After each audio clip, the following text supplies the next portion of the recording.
Richie. Jamie. Are you a heartbreaker? Or are you heartbroken? Well, in the wise words of Mariah Carey, I love that song. Heartbreak, you got the best of... Yeah, it's a good one. It's a really good video as well. It's great. When she knocks Love a bit Mariah. at herself. What does she do? I forget what happens. Remember there's like a good Mariah and an evil Mariah, and she kicks down the toilet door and ragdolls herself. Oh my gosh. Here's me thinking Britney was cutting edge when she released that Hold It Against Me music video, and she's No. She kicking got her herself. inspiration from Mimi. Oh my gosh, my whole life has just been changed before my eyes. Well, this week we don't have Mariah Carey, but we are going to be talking about breakups, and more specifically, are you the person that does it, or are you the person that is it done to? The dumpy. The dumpy. Dumped. And there's no shame in either, for the most part, but we're just wanting to unpack it a bit and explore that theme with your ear holes. So hold on to your butts. It's going to be a bumpy ride. No dirty talk, just podcasts, no turn-ons, so turn me on. By that I mean, this podcast, I'm not interested, so don't date me. Review me, just rate me, like, subscribe, don't date me. Review me, just rate me, like, subscribe, don't date me. Don't date me. Don't date me. Don't date me. Play the podcast. Don't date me. Get your keys in the bowl, get the pampas grass at the door, get your knickers down and have a ball. And no, don't date me. And don't date me. Don't date me. Date me, no way, don't call me baby. Don't date me, date me, date me, date me. Don't date me. You're listening to Don't Date Me, a podcast about dating from Scotland. I'm Jamie, a 37-year-old, 6'4", bisexual man and closeted Christian, and I will be going speed dating soon in the name of podcast research. And Richie, because it was your idea, you're coming as well. I'm coming with you. Yeah. And apparently Jason and James says they're up for it as well. So we can make nice. it an actual night of it. It'll be funny. Anyway, so if you want to hear how we get on with that whole carnage, then follow the show wherever you listen to your podcast so you don't miss the episode. I'm Richie, an almost 37-year-old, newly out the closet book lover who never has time to read any books because I'm either working or listening to the Spice Girls. Way. Love it. So, we're going to do a new thing because I don't really have social media necessarily to talk to you about because we're not doing the social polls at the moment. We're rethinking things because Twitter's on fire, as we all know. So we're going to do Merch Corner, which we've only done, I think, not for many episodes. So if you follow us on Twitter and Instagram, you already know that we have podcast merch. So there's things like tote bags, notebooks, t-shirts, and loads more. It's kind of a mixture of artwork that's done by Pipistrello Designs, who was a sponsor early on in the podcast, but also myself as well. Like, I've done some of the artwork as well. Mixed media. Some is design-based stuff, digital art, and other bits and pieces are actual, like, tactile, canvas-based art. So if you want to check that out, have a look at our socials. You can find us at Don't Date Me Pod, and it'll support the show as well. You're in your entrepreneur era. Yeah. I love it. Don't go anywhere because in a moment we're going to tell you what's hot and what's not in our weekly feature, Swipe Left or Swipe Right. Right now, for a limited time only, you can try Audible for free with our 30-day free trial. With this trial, you can enjoy unlimited access to thousands of audiobooks, including bestsellers, new releases, and classic titles. Listen to your books on your commute whilst working out, or just relaxing at home. With Audible, you can listen to your books whenever and wherever you want on your smartphone, tablet, or computer. Sign up now for your free 30-day trial and discover a world of amazing stories and performances, all at your fingertips. And if you decide to continue after the trial, you'll get 1 credit every month, good for any title in their vast library, plus access to exclusive sales and members-only deals. Show your support for the Don't Date Me podcast and sign up today for your 30-day free trial of Amazon Audible. To start listening to your favourite books on your terms, click the link in the show notes of this episode and redeem your free trial.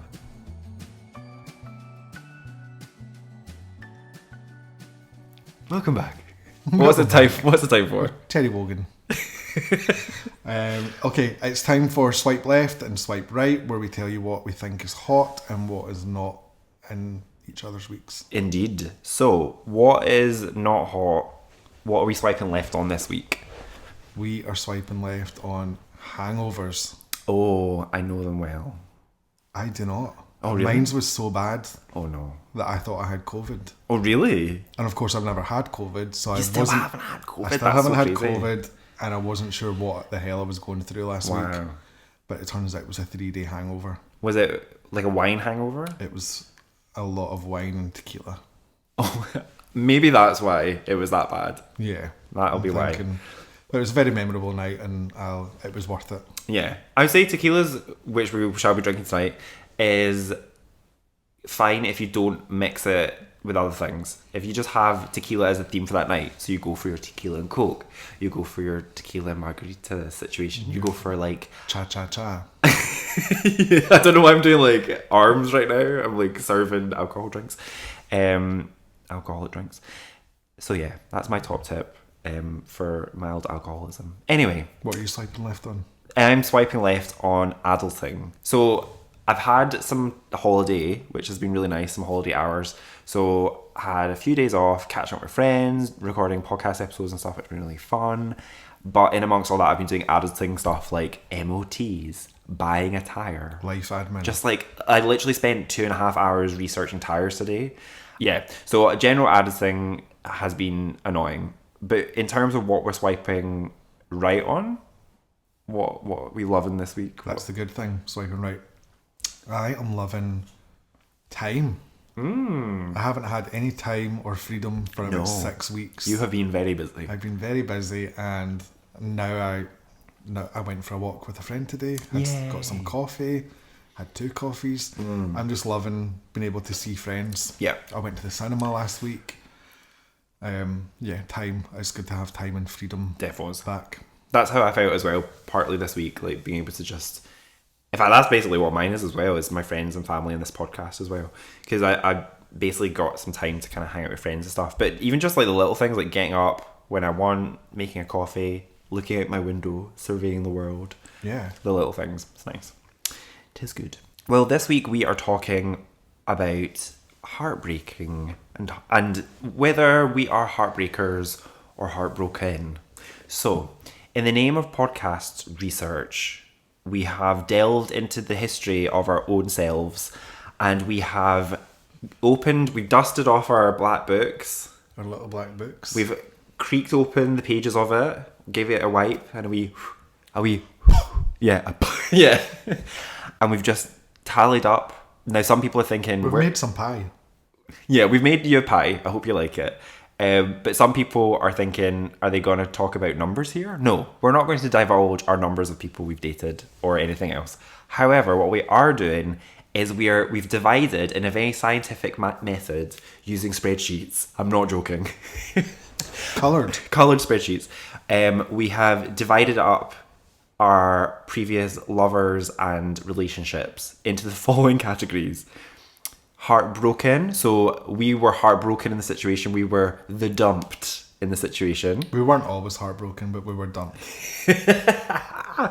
And then the other field was heartbreaker. So we were the person dumping, or we were the person ending the relationship, terminating, shutting it down, getting it in the bin. Goodbye. Or ghosting, which hopefully neither of us have actually done that. And then the third option is other. Now that bracket term for other qualifies and quantifies you know, Fizzling out. fizzling out. Mutual agreement. Maybe ghosting, I guess, would go in that category, right? Because you're not Yeah. definitively dumping it. Dumping it. Wow. I've already tapped out they're no longer even human. So we basically divided it up and we have done a pivot chart from... With some really nice colours. Yeah, we've got some nice colours going on. And we've you know, definitively, scientifically proven whether we are heartbreakers or heartbroken. So...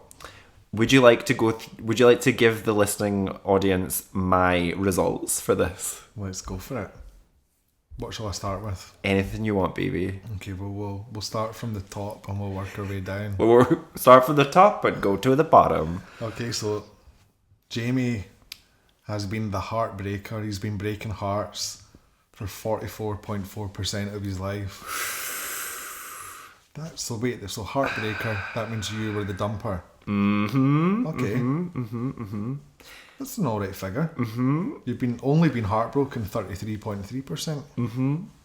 And I guess you've ghosted people 22.2% of the time. So I knew you had that look about you. So for my pie chart, so for heartbreaker, it's funny. In my mind, I thought it would be higher, mostly because I'm quite cutthroat. So when a relationship's over, as all my friends know I do this, I don't exist. It's like I was never there. You don't keep They in don't know where I touch, am. I don't keep in touch. Obviously, it's a bit different now that I'm making a podcast, so I can't completely hide. But I guess we'll just navigate that when we come to it one day. But yeah, so it's interesting because I thought it would actually be higher. Would it? How much has the other affected that though? Would it have been higher? But you've decided to class something as an other. Well, I went with other because there was one relationship in particular where it had a definitive end point. Like we knew it was going to come to an end because they were moving away. Mm-hmm. So there was that one, and then there's a couple of ones that just fizzled out. And for that, it was literally neither of us dumped each other. It's just it fizzled out, and then it was like a non-thing. Mm-hmm.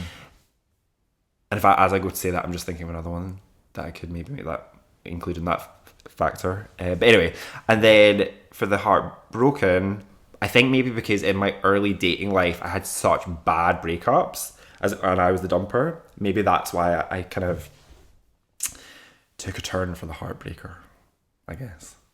But it was quite interesting. Like I'm glad we did this because I didn't really know.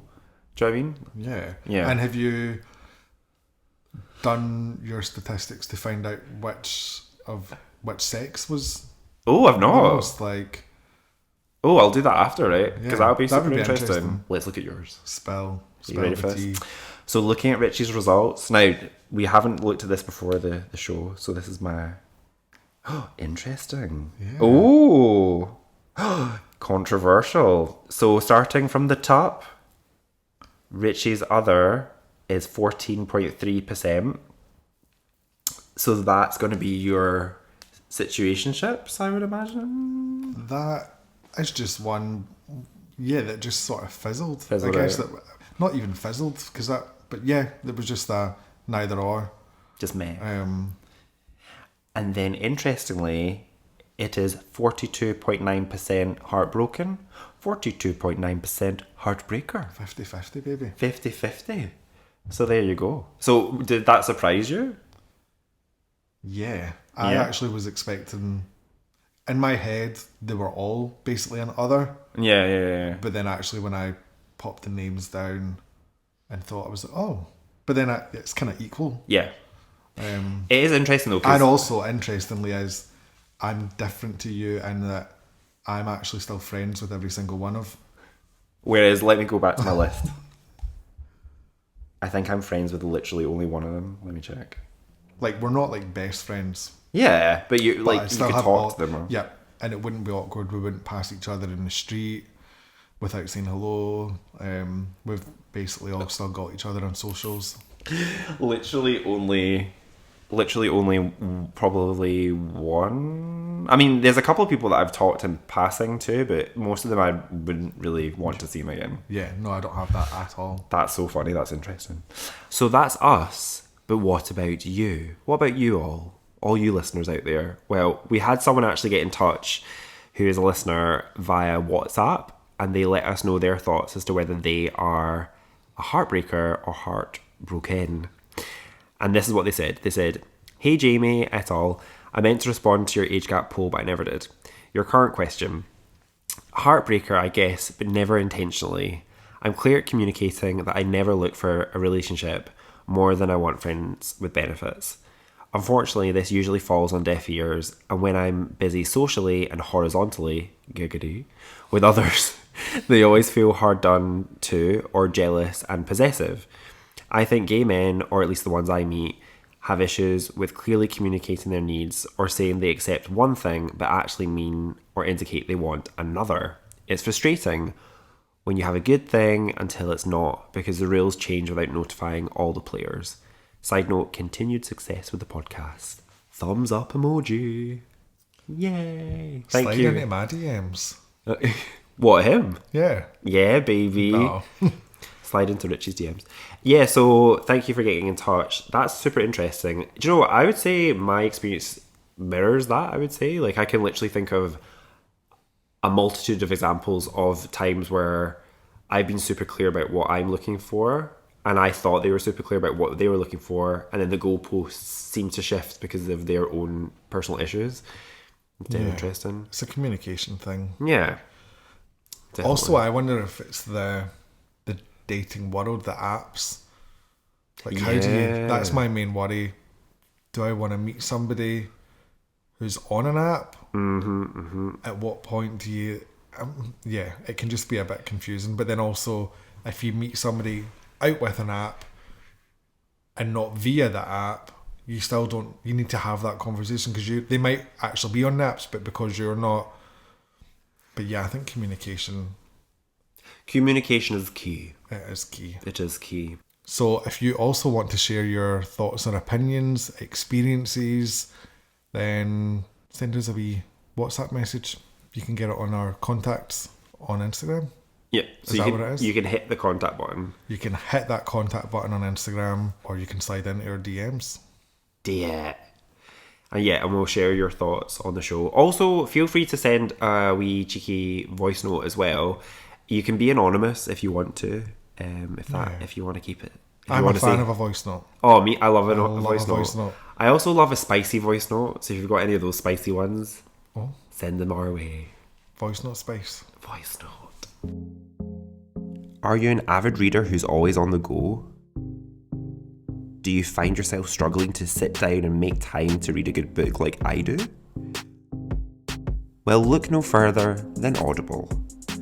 With our 30-day free trial, you can access thousands of audiobooks and listen to them anytime, anywhere, on smartphones, tablets, or computers.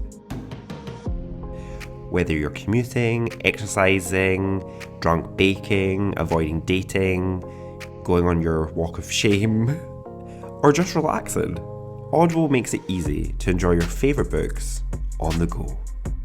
With a huge selection of titles from best-selling authors, classic literature, and new releases, you'll definitely find something that suits your interests. Plus, with features like offline listening, chapter navigation, and the ability to adjust the playback speed, you can customize your listening experience to fit your exact preferences. So why wait? Show your support for the Don't Date Me podcast and sign up for your 30-day free trial of Amazon Audible today. Click the link in the show notes of the episode to redeem your free trial so you can start listening to your favourite books on your terms. Which Mariah are you, listener? Or listeners? Are you Mariah Carey of Glitter Era? Have you been dumped? Did you release an album and it didn't do what people thought it was going to do? And then you're really sad about it for years, but then, you take back your destiny and then years later it's a smash hit. Or Are you Mariah? In her toilet. And are you Mariah in her accessible toilet? Of Heartbreak Era? Heartbreaker. Are you the one doing the dumping? Are you like, get out of here? Or are you other are you Mariah Carey of, what's the album called again? MC equals 2. which I think means squared, does it? Is that math for squared? Which even that in itself is an odd choice, right? Because you're making an album of club bangers. Why would you do math? I think it was, she was piggybacking off the success of the Emancipation of Mimi. So she was trying to recreate that, and Maybe she was trying to make a pivot chart. maybe. But anyway, basically, what are you? Are you a heartbreaker, heartbroken, or other? So let us know. Get in touch with us via the socials. We would be fascinated to hear. Now, talking of pivoting, we're going to kind of look at a subject that we've not really touched on the podcast, I guess. Essentially about how to get over heartbreak. And this is interesting because now that we're doing it off the back of what we just talked about, it's kind of not just a case of advice for someone that's had their heart broken, but it's also advice for someone who has done the dumping, as it were, as well, I guess. Yeah, because that's not always easy. Yeah, it's not a clean break sometimes. Sometimes you can still miss someone even though you're the one that's like, get out of my life, I hope I never see you again. Yeah. Do you know what I'm saying? So this advice comes from an article by Edwina Langley on the BBC website called Hacking Heartbreak, the Ultimate Guide to Getting Over the One, How to Heal a Broken Heart, according to science. So, quote, research published in the Journal of Experimental Psychology looked at the effectiveness of 3 coping strategies. Right, hold on to your hat, Richie, because this is advice from science. So, Give it to me. thinking bad things about your ex. Another strategy was owning and accepting your feelings of love for a former partner. And then another strategy was distracting yourself by thinking good thoughts and nothing whatsoever to do with your ex. And so whilst none of these approaches were perfect, all 3 served to lower the participants' emotional responses to their former partners. So basically a combination of these 3 seems to be a good place to start. I don't know how I feel about any of these 3. Yeah, let's unpack them. So what do you think? I mean, The first one's kind of weird. Yeah, how healthy is it to, can I let go of my hat? Yeah. Oh, How healthy is it to be thinking bad thoughts about your ex? I think where it could be beneficial is if you've just been dumped and then you're like, "Wah, I miss him so much," but then if the relationship wasn't working, it kind of just be one-sided. Like, so it's that way where if you kind of maybe think more fully about the situation, I would say, and I think it's problematic. Yeah. But I think it's an interesting thing to kind of reflect on, I guess. But I know what you're saying, though. And owning and accepting your feelings of love for a former partner. That one makes sense, right? Yeah. Because you're like giving yourself space to acknowledge the fact you feel that way about them. I would just give advice to just pick a hobby. Go and do something. Like, get out there. Don't be pining. Yeah. And then what about the distracting yourself by thinking good thoughts and nothing to do with your ex? Well, that's kind of what you're talking about there. Yeah. When did Edwina write this? This was in 2000, I think. Right, so she's... No, not pandemic-fied. Yeah. Now, also in the article, she gives us an overview of scientific approaches. So all these suggestions here have like research behind them. So we're just going to quickly go through them, right? So I'll go through them first and then we can unpack it, right? So the first one, and then again, this could be if you have dumped someone or they've dumped you. So the first one is keep a diary. Second one, unfollow your ex on social media, even if it's just temporarily. Next one, allow time for wallowing. The next one I love and I think is hilarious. Draft texts and delete them, or write your feelings down privately. Don't stalk or check up on them. And then another one is you can't hurry getting over it. And then the last one is heartbreak is not a science. And we'll come back to that in a sec. So what's your thoughts on the first one? Keep a diary. Who's got time for that? Nobody keeps a diary. If you want to keep a diary, you just head on to the Don't Date Me podcast Insta. You click the link. You buy yourself a cheeky wee Don't Date Me diary. and you go to town. There you go.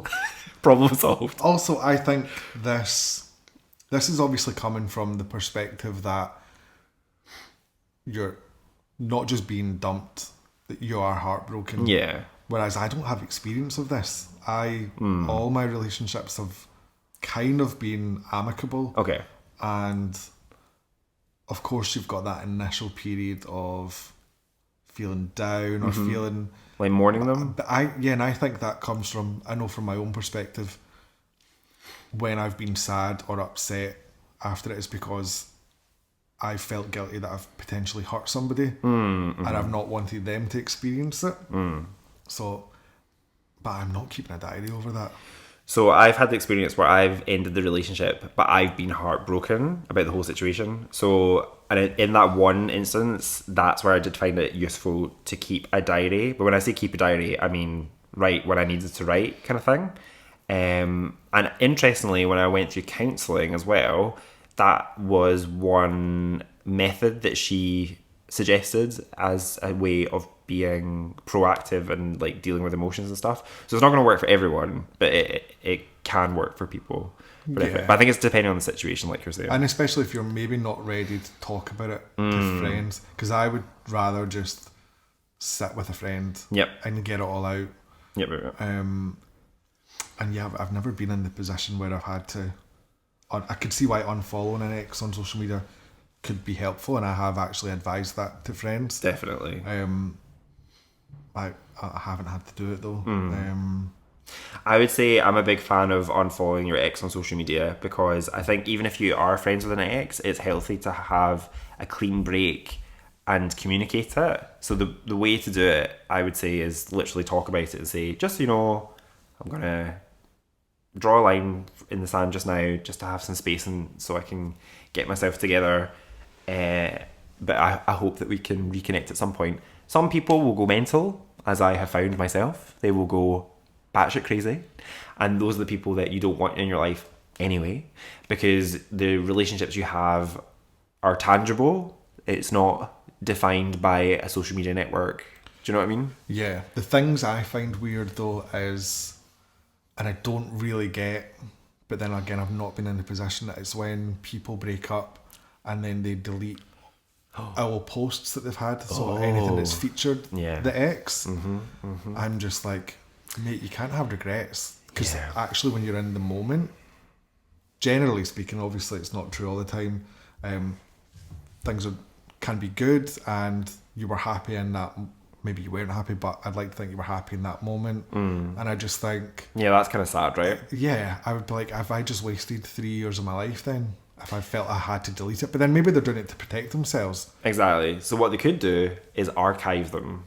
Archive it and then bring it back when you want it. Yeah, that's and a healthier way, right? And I guess the unfollowing thing, I get that, and that even if it was amicable, you're never both going to be on the same path at the same time. So even if they're not being, say, spiteful, even just seeing them having a good time, they could just be living their best life, going for a walk, grabbing a coffee, but seemingly getting on with life, and maybe you're not there yet, then that could be hurtful and it could cause you some. So I get it. Yeah.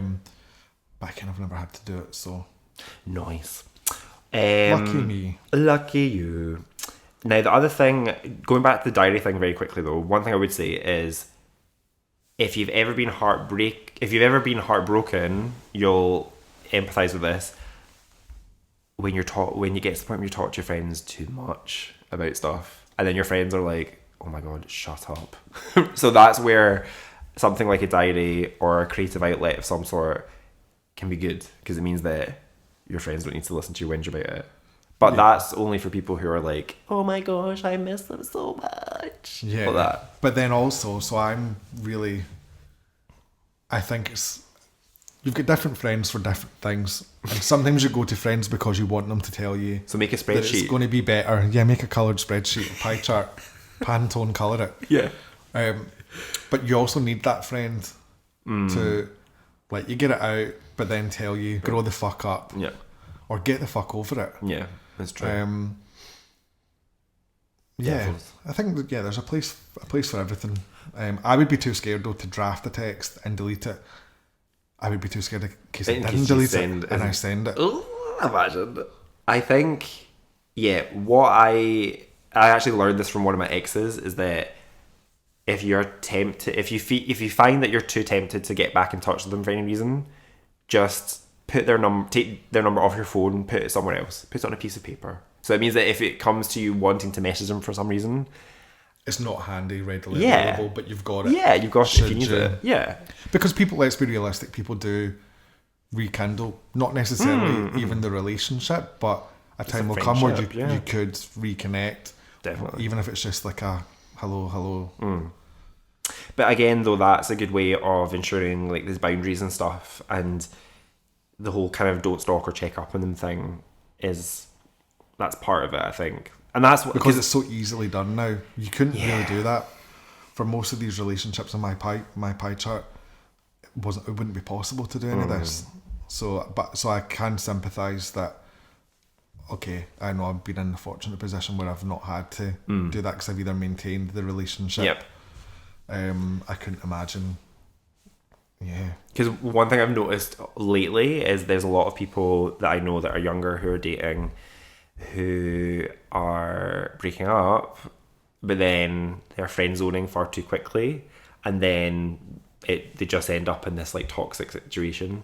And I know so many people that are in that situation just now, and I feel like if people just allowed themselves to have more space and boundaries, then they would be able to know themselves better. Yeah. And not get distracted by that person that they really care about. Because I think that's the thing. It's like, if you go to the effort to break up with someone, it's because you care about them. Do you know what I mean? Yeah. Because if you don't care about them, you'll just be like, bye. And then you're just like a vapor in the night. You never existed in the first place. But yeah, I think if you really care for someone, you should like make boundaries. So, talking about the you can't hurry getting over it aspect. So apparently one study claims it takes around 3 months, so that's 11 weeks to be precise, for a person to feel more positive about their breakup. I would say that sounds about right. Most people I know, that it's taken them 3 months before they've even maybe started speaking to somebody else or getting on Tinder. I think one really important thing is rebound when you're ready. Yeah. Like, don't rush it, because you won't have a good time. The purpose of rebound is a line in the sand. What has been is no longer there, and you're moving on. And I think people rebound quicker than 3 months. I think 3 months is the mark where they feel like emotionally they've got rebounded. permission almost Yep. to, and I think it's a figure where you think maybe they've moved on by now, or they're, yeah, it's almost like an unwritten contract, Yeah. almost like, because I feel like people tend to rebound really soon, which can be problematic or fun. Yeah. It is true. But yeah, it is definitely different for different people, because, you know, reflecting on my experience, like, there's been times where I've rebounded, like, days later, has been healthy or not healthy in different occasions. And then there's been times where I've rebounded physically, but not necessarily emotionally, as well. But I'm quite satisfied now because I seem to have got it down. What I would say though is it's problematic for me because sometimes my relationships last 3 months. Oh wow. But that's another episode. So you're for just a quarterly cycle. Yeah. Q1, Q2. Q1, Q2, on to the next one. And then I compile another spreadsheet for that one. Anyway, now Edwina does say in her piece that heartbreak is not a science. She says that for her, it took her 6 months before she felt ready to move on. And yeah, I would say that as well. It's like different for different people. It's not an exact science. Yeah, context is everything, because sometimes you're not moving on in the sense where they're cut out. Sometimes you just need that healthy period before you can both. Yeah. Hell yeah. Do you know what you want to happen? You want to have a new relationship and it's a fresh start. What you don't want to happen is what Lindsay, and if you remember Lindsay from, I think, season 2 she was last on, she said about the times where she's had relationships with people and then they will point out behaviours that she's not even doing because they are stuck in the past and they're trying to see patterns of behaviour that are similar to their exes because they're not over their ex. Yeah. And I think that's why you need to have time to heal, so that you don't make comparisons for relationships that you're no longer in, I would say.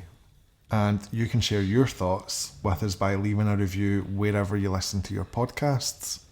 Also, don't forget to join the Don't Date Me community by following us over on Twitter or Instagram. You can find us at Don't Date Me Pod.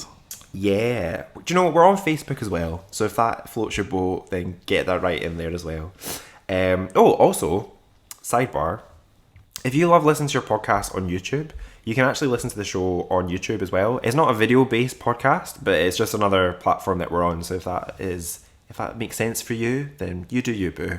Maybe we should start videoing. God, can you imagine the logistical nightmare that would be? I have thought about it, because like the bonus episode I did is a video version on Spotify and it performs really well. Yeah, I was really impressed with the video one on Spotify. Yeah, the sound quality is bad though, because I couldn't last minute work out the setup to make it work. Because anyway, we're dispelling our smoke and mirrors. People know what we're doing now. Yeah, maybe in the future we'll come back strong with a video version. I mean, actually, do you know what we could do? We could say, I guess I'll talk about it now because it's topical. But ultimately, maybe we could make a video component an aim for season 6, I would say.